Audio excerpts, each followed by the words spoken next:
Good afternoon to all. Today I am going to teach Consumer Protection Act 2019. Consumer Protection Act 2019 repeals and replaces the Consumer Protection Act 1986. നമ്മൾ previous ക്ലാസ്സിൽ consumer protection act 1986 പഠിച്ചിരുന്നു.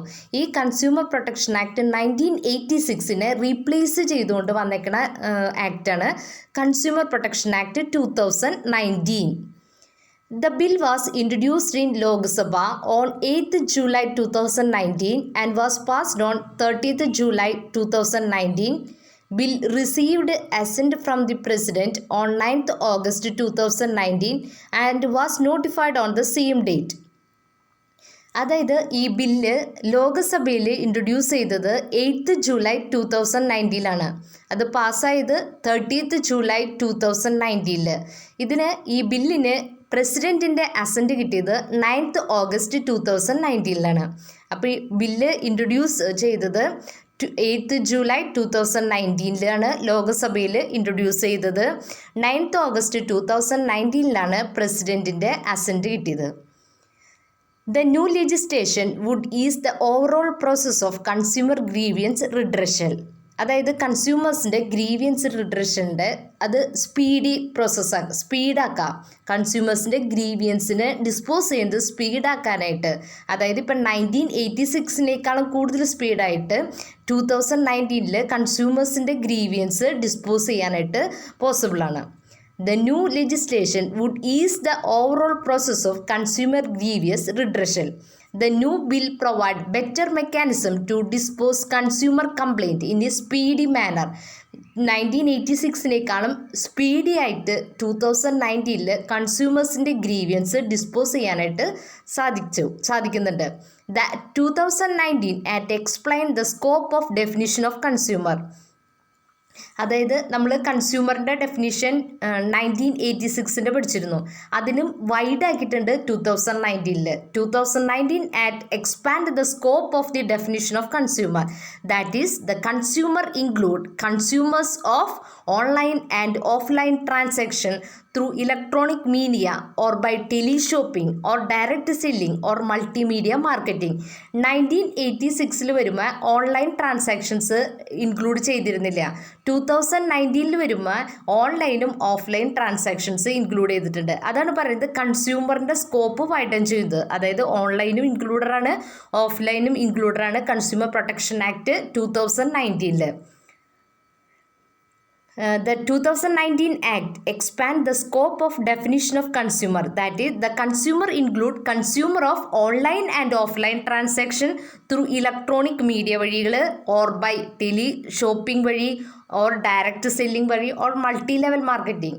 ഈ online ആയാലും offline ആയാലും രണ്ടും 2019 ആക്ടിൽ ഇൻക്ലൂഡറാണ്. അപ്പോൾ 1986 replace ചെയ്തുകൊണ്ട് വന്നതാണ് consumer protection act 2019.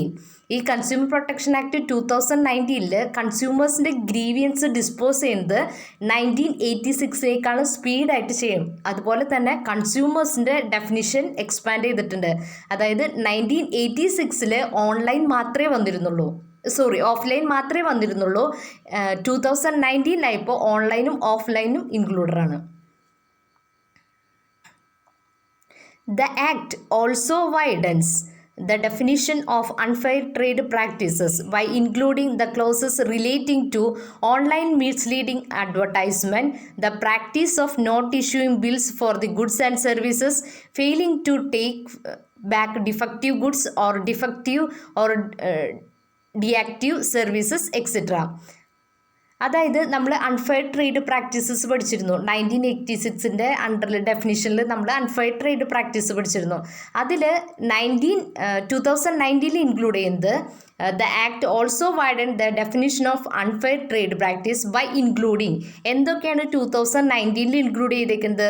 The clauses relating to online misleading advertisement. ഈ ഓൺലൈനായിട്ട് മിസ്ലീഡ് ചെയ്യുന്ന രീതിയിലുള്ള അഡ്വർടൈസ്മെൻറ്റുകൾ.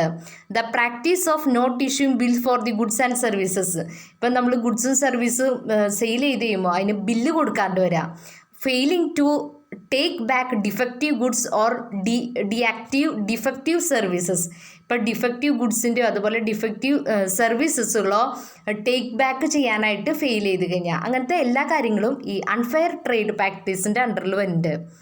അപ്പോൾ അൺഫെയർ ട്രേഡ് പ്രാക്ടീസിൻ്റെ അണ്ടറിൽ 1986 കൂടുതലായിട്ട് വന്നേക്കുന്നത് ഓൺലൈൻ മിസ്ലീഡിങ് അഡ്വർടൈസ്മെൻറ്റുകൾ, അതുപോലെ the practice of not issuing bill for the goods and services. ഇപ്പോൾ എന്തെങ്കിലും ഗുഡ്സും സർവീസും വിറ്റ് കഴിഞ്ഞിട്ട് അതിൻ്റെ ബില്ല് വാങ്ങാതിരിക്കുക, failing to take back the defective goods or services.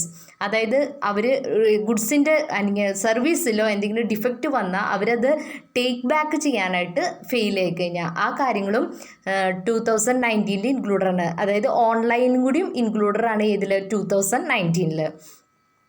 Another important fact in the bill is setting up of a Central Consumer Protection Authority so as to regulate, protect and enforce the right of consumer. It will regulate matters relating to violation of consumer right, unfair trade practices and misleading advertisement. ഈ 2019 ഒരു important ഫാക്റ്റാണ് CCPA. എന്താണ് CCPA? Central Consumer Protection Authority. Another important fact in the bill is the setting up of a Central Consumer Protection Authority so as to ഈ CCPA എന്താ ചെയ്യുന്നത്? Regulate, protect and enforce the right of the consumer. കൺസ്യൂമേഴ്സിൻ്റെ right protect ചെയ്യാനും enforce ചെയ്യാനും establish ചെയ്തതാണ് CCPA, central consumer protection authority. It will regulate the matters relating to violation of consumer right, unfair trade practices and misleading advertisement. ഇതിൽ violation, consumers റൈറ്റിൻ്റെ violation, അതുപോലെ unfair trade practices, misleading advertisement, ഇതെല്ലാമാണ് ഈ CCPAയിൽ regulate ചെയ്യണ matters. The CCPA may impose a penalty on the manufacturer or an endorser up to 10 lakh and imprisonment up to 2 years for the false or misleading advertisement. In case of subsequent offense, the fine may extend to 50 lakh and imprisonment up to 5 lakh. അതായത് ഈ CCPAയിൽ, അതായത് central consumer protection authority impose A penalty എത്രയാണ് അവർ ഈട് ചെയ്യാന്ന്, അതായത് up to 10 lakh 10 ലക്ഷം വരെ. ഇമ്പേഴ്സ്മെൻ്റ് ആണെങ്കിലോ up to 2 years. പിന്നെയും സബ്സിക്വൻ്റ് ഒഫൻസ് വന്നെങ്കിൽ ദ ഫൈൻ എത്രയും കൂടി എക്സ്റ്റെൻഡ് ചെയ്യും, നമുക്ക് എക്സ്റ്റെൻഡ് ചെയ്യിക്കാം. ഇപ്പോൾ 10 ലക്ഷത്തിൽ നിന്ന് 50 ലക്ഷം വരെ. ഇമ്പേഴ്സ്മെൻറ്റോ അപ് ടു 5 years. അതായത് ഒരു ഒഫൻസ് വന്നു പിന്നെയും അത് റിപ്പീറ്റ് ചെയ്യുകയാണെങ്കിൽ ആ ഫൈൻ്റെ എമൗണ്ട് ഇൻക്രീസ് ആവും. അതായത് 10 lakh എന്നുള്ളത് 15 lakh ആവും. മറ്റേതിൽ ഇമ്പേഴ്സ്മെൻറ്റ് ഫസ്റ്റ് സിറ്റുവേഷനിലാണെങ്കിൽ 2 years ആണ്. സബ്സിക്വൻ്റ് ആയിട്ട് ആ ഒഫൻസ് കണ്ടിന്യൂ ചെയ്യുകയാണെങ്കിൽ അതിൻ്റെ ഇയർ 5 years ആവും. അപ്പോൾ നോക്കാം, the CCPA may impose a penalty on the manufacturer or endorser up to 10 lakh or imprisonment up to 2 years for the false or misleading advertisement. Misleading advertisement നടത്തി കഴിഞ്ഞാൽ 10 ലക്ഷം വരെ അവർക്ക് penalty ഈട് ചെയ്യാം. അതുപോലെ തന്നെ 2 years imprisonment. In case of subsequent offence പിന്നെ നടത്തി കഴിഞ്ഞാൽ the fine may extend to ₹50 lakh 50 ലക്ഷം വരെ അത് നീളാം. അതുപോലെ ഇമ്പേഴ്സ്മെൻറ്റ് അപ് ടു 5 years 5 വർഷം വരെ അവർക്ക് ഇമ്പേഴ്സ്മെൻറ്റും കിട്ടും. കൺസ്യൂമർ പ്രൊട്ടക്ഷൻ ആക്ട് 1986 വേറൊരു വ്യത്യാസമുള്ളത് 2019 ഒരു വ്യത്യാസമുള്ളത് establishment of central consumer protection authority CCPA to control, regulate and protect the right of the consumer. It will regulate matters relating to the violation of consumer right, unfair trade practice and misleading advertisement. There is a simplified dispute resolution process in the bill. There is provision for mediation and e-filling of cases. അതായത് ഈ consumer protection act 2019 e-filling, അതായത് electronically നമുക്ക് fill ചെയ്യാം, അങ്ങനത്തെ ഒരു option കൂടി ഉണ്ട്. നമ്മൾ പറഞ്ഞു ഓഫ്ലൈൻ മാത്രമല്ല ഓൺലൈനിലും 2019 ഇൻക്ലൂഡറാണ്. അവിടെ ഫയലിംഗ് ഒക്കെ ചെയ്യാനുള്ള സൗകര്യങ്ങളുണ്ട്. The consumer will be able to file cases in the nearest commission under the jurisdiction of which he resides. അതായത് അയാൾ താമസിക്കുന്ന അധികാര പരിധിയിലുള്ള കമ്മീഷനിൽ കേസ് കൊടുക്കാനുള്ള റൈറ്റ് കൺസ്യൂമേഴ്സ് ഉണ്ട്. കൺസ്യൂമേഴ്സിനുണ്ട്. The consumer will be able to file cases in the nearest commission under the jurisdiction of which he resides. അവർ താമസിക്കുന്ന അധികാര പരിധിയിലുള്ള കമ്മീഷൻ്റെ കയ്യിൽ കേസ് കൊടുക്കാനുള്ള അവകാശം ഒരു കൺസ്യൂമറിനുണ്ട്. For the first time there will be an exclusive law dealing with the product liability. ഇതിൽ വേറൊരു ഈ 2019 വേറൊരു പ്രത്യേകതയാണ്. ഇവിടെ പ്രൊഡക്റ്റ് ലൈബിലിറ്റി എന്ന് പറഞ്ഞിട്ടൊരു ലോ വന്നിട്ടുണ്ട്. എന്താണ് ഈ പ്രൊഡക്റ്റ് ലൈബിലിറ്റി എന്ന് പറഞ്ഞാൽ? Product liability means the liability of a product manufacture, service provider or A seller to compensate a consumer for any harm or injury caused by a defective good or deficient services. അതായത് ഒരു defective പ്രൊഡക്റ്റോ അല്ലെങ്കിൽ defective സർവീസോ provide ചെയ്യുന്നത് വഴി ഒരു കൺസ്യൂമറിന് വരുന്ന നഷ്ടങ്ങൾ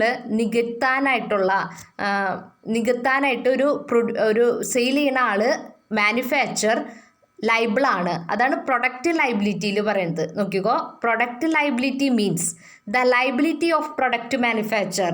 ആ product ഉണ്ടാക്കുന്ന മാനുഫാക്ചറിൻ്റെ liability or service provider or seller to compensate a കൺസ്യൂമേഴ്സിനെ കോമ്പൻസേറ്റ് ചെയ്യുക for any harm or injury caused by a defective good or deficient services. അതായത് ഗുഡ്സ് ഡിഫക്റ്റീവ് ആയതുകൊണ്ട് അല്ലെങ്കിൽ സർവീസ് ഡെഫിഷ്യൻ്റ് ആയതുകൊണ്ട് വരുന്ന എന്തെങ്കിലും ഡിഫക്റ്റോ ഡെഫിഷ്യൻസിക്കോ അയാൾക്ക് എന്തെങ്കിലും ഇഞ്ചുറി വന്നു കഴിഞ്ഞാൽ അത് കോമ്പൻസേറ്റ് ചെയ്യാനുള്ള റൈറ്റ് ആയിരിക്കുന്നുണ്ട്. കോമ്പൻസേറ്റ് ചെയ്തു കൊടുക്കാനുള്ള റൈറ്റ് മാനുഫാക്ചറിനുണ്ട്. അയാൾ കൺസ്യൂമേഴ്സിന് അത് കോമ്പൻസേറ്റ് ചെയ്ത് കൊടുക്കണം. ഒന്നുകൂടി നോക്കാം. Product liability means the liability of a product manufacture, service provider or seller to compensate ചെയ്യുക കൺസ്യൂമർ ഫോർ എനി ഹാം. അതായത് എന്തെങ്കിലും ഇഞ്ചുറിയോ അല്ലെങ്കിൽ ഹാമോ വന്നു കഴിഞ്ഞിട്ടുണ്ടെങ്കിൽ ആ ഹാമും ഇഞ്ചുറിനെയും കോമ്പൻസേറ്റ് ചെയ്ത് കൊടുക്കാനുള്ള റൈറ്റ് മാനുഫാക്ചറിന് കൺസ്യൂമേഴ്സിനോടുണ്ട്. അതന്നെയാണ് നമ്മൾ പ്രൊഡക്റ്റ് ലൈബിലിറ്റി എന്ന് പറയുന്നത്. To claim compensation, a consumer has to prove any one of the condition for defect or deficiency as given in the bill. ഇങ്ങനെ ഒരു കോമ്പൻസേഷൻ കിട്ടാനായിട്ട് ബില്ലിൽ പറഞ്ഞിരിക്കുന്ന ഡിഫക്റ്റും ഡെഫിഷ്യൻസിയും ഉണ്ടെന്ന് കൺസ്യൂമർ പ്രൂവ് ചെയ്യണം. To claim compensation, a consumer has to prove any one of the condition for the defect or deficiency as given bill. ബില്ലിൽ പറഞ്ഞിരിക്കുന്ന ഏതെങ്കിലും ഒരു ഡിഫക്റ്റ് ഡെഫിഷ്യൻസി ഉണ്ട് എന്ന് കൺസ്യൂമേഴ്സിന് പ്രൂവ് ചെയ്യാനായിട്ട് സാധിക്കണം. അപ്പോൾ CCPA അതും 2019 കൺസ്യൂമർ പ്രൊട്ടക്ഷൻ 2019 ഒരു പ്രത്യേകതയാണ് CCPA. സെക്കൻഡ് പറഞ്ഞത് product liability.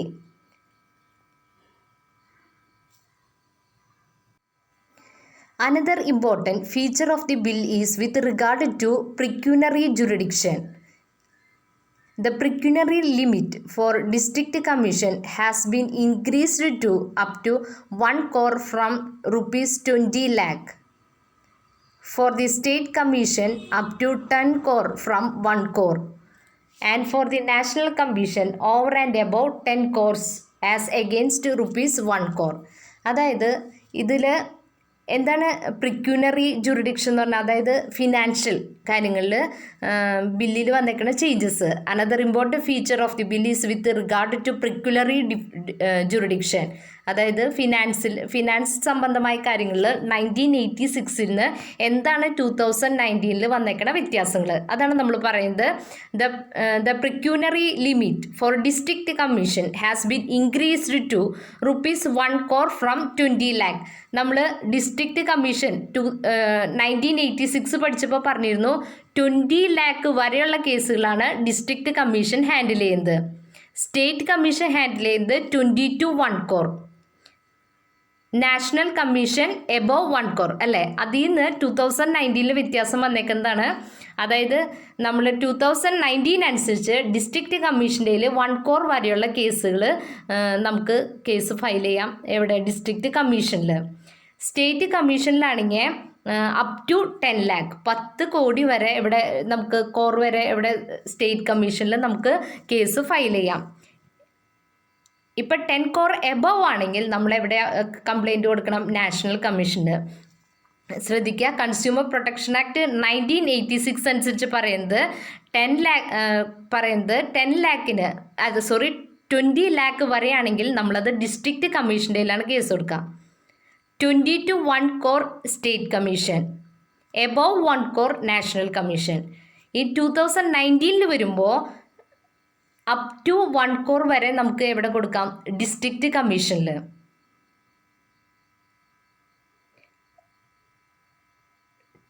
Up to 10 crore വരെ, 1 crore to 10 crore വരെ നമുക്ക് സ്റ്റേറ്റ് കമ്മീഷനിൽ. നാഷണൽ കമ്മീഷനിൽ വരുമ്പോൾ എബവ് 10 crore. അപ്പം നമുക്ക് ഒന്നുകൂടി നോക്കാം. Another important feature of the bill is regarded to pecuniary judicial. അതായത് ഫിനാൻഷ്യൽ കാര്യങ്ങളിൽ വന്നിരിക്കുന്ന ചേഞ്ചസ് ആണ്. അതായത് 1986 നിന്ന് 2019 വരുമ്പോൾ അതിന് ഫിനാൻസ് വരുന്ന വ്യത്യാസങ്ങൾ. The pecuniary limit for district commission has been increased up to 1 crore. 1 crore വരെ എവിടെ കൊടുക്കാം? ഡിസ്ട്രിക്റ്റ് കമ്മീഷനിൽ കൊടുക്കാം. ഏതനുസരിച്ച്? 2019 അനുസരിച്ച്. 1986 അനുസരിച്ച് 20 വരെയാണ് നമുക്ക് ഡിസ്ട്രിക്റ്റ് കമ്മീഷനിൽ കൊടുക്കാൻ പറ്റുള്ളൂ. 2019 ആയപ്പോൾ 1 crore വരെ നമുക്ക് അവിടെ എവിടെ കൊടുക്കാം? ഡിസ്ട്രിക്റ്റ് കമ്മീഷനിൽ കേസ് കൊടുക്കാം. സ്റ്റേറ്റ് കമ്മീഷനോ 1986 അനുസരിച്ച് 1 crore വരെയുള്ള കേസുകളാണ് കൊടുക്കാൻ പറ്റുള്ളൂ. 2019 ആയപ്പോൾ അപ് ടു 10 crore വരെ നമുക്ക് എവിടെ കൊടുക്കാം കേസ്? State commission. 1986 അനുസരിച്ച് നാഷണൽ കമ്മീഷൻ ആണെങ്കിൽ അപ് ടു 1 crore വരെ പറ്റുള്ളൂ. ഇത് എബവ് 1 crore നമുക്ക് നാഷണൽ കമ്മീഷൻ്റെ കയ്യിൽ കൊടുക്കാം. അപ്പോൾ ഇതാണ് നമ്മുടെ പ്രിക്യൂണറി ജുഡിഡിക്ഷനിൽ വന്നിരിക്കുന്ന change. Next assignment question. What is consumer protection act 2019? Second one, what is unfair trade practices? Okay, thank you.